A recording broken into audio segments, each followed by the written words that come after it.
Hello everybody, C4 second gen here, and today I'm going to be explaining of what to expect within GTA 5 Expanded and Enhanced when it comes out on March 15th, which is on a Tuesday.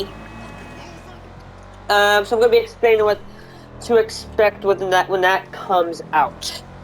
So first up, of course, is that there's basically going to be better graphics. The game will be able to be supporting 4K, which before on the current GTA line that we got, it can simply not. And for all of you PlayStation 5 players and Xbox players, whatever you could be on, will have the new Expanded and Enhanced.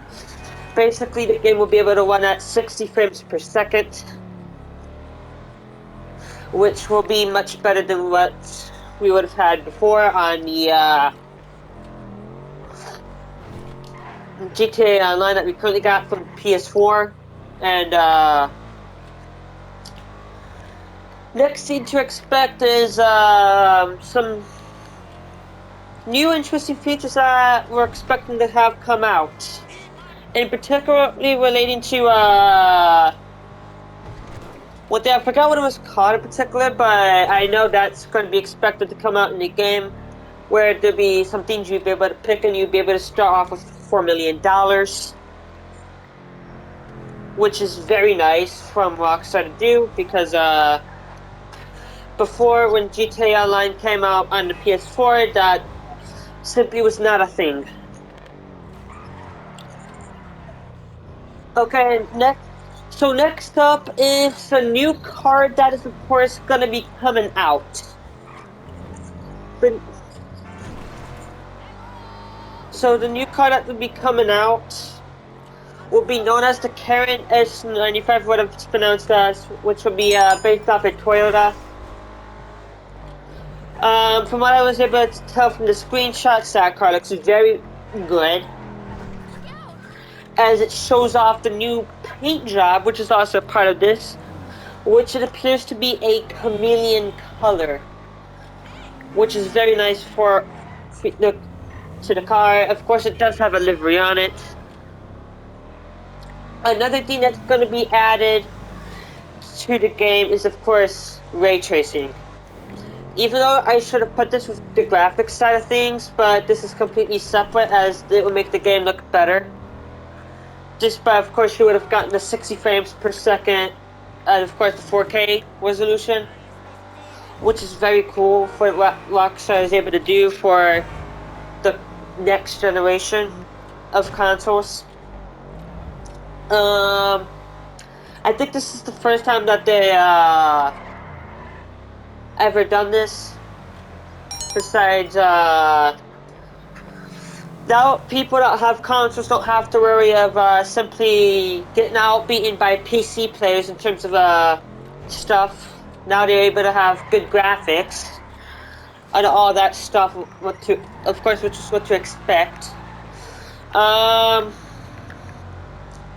thing to also note that there is also going to be some new additional things relating to the LS tuners thing. Specifically, there'll be a new I'm not sure what it was called, but I know that's going to be expecting when the game basically comes out. And also, hopefully, the thing that I'm hoping that we're expecting to have happen is, of course, some bug fixes that the current GTA Online has. Which, if they do end up fixing some bugs that the current GTA Online has, that, of course, it's going to be amazing for us being able to have less bugs. But, of course, with the next set of updates, that GTA Expanded and Enhanced is going to experience some updates. Of course, I know those we should expect that they're going to get fixed. And also, another thing relating to vehicles is that the vehicle that's an image that was shown from Rockstar on the Newswire thing, basically,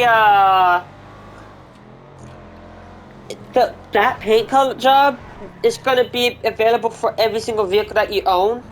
And also another thing that you should have note of. If you don't end up selecting those specific features that are added to the game and you end up transferring your character over to the game, you don't have to worry because you will still have all your money, your rank, your cars, your properties, all of those stuff that we've had basically from the current GTA Online. Now, in terms of pricing, for PlayStation players, from what I'm aware of, currently the online version of the game is right now free. And for the story mode side of things, it's gonna be $10. And for Xbox players, if I can remember, it's $10, unless it was $15 and $20. So the Xbox players are gonna have to spend over $30 just to get everything. And also for you players that like story mode and end up getting story mode, if you want to transfer data from your story mode from the PS4 version to the online, it's best to read the instructions from what Rockstar said, as you're going to have to save your data onto your Rockstar Social Club if you have a Rockstar Social Club. Which if you do, that is good. Which means you'll be able to have your basically continue on where you left off at, which is a good sign. And just for a heads up for Xbox players and all PlayStation players, the pricing for the pre-order and the pricing of the discount for the game will last until sometime within, I believe, May, unless it was June. I'm not quite sure on that in particular.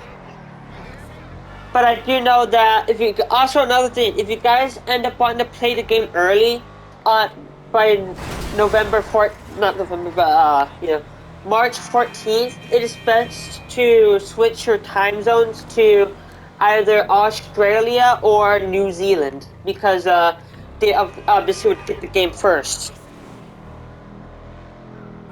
Um, yeah, and also when it comes to cars, you don't have to really worry. Yeah.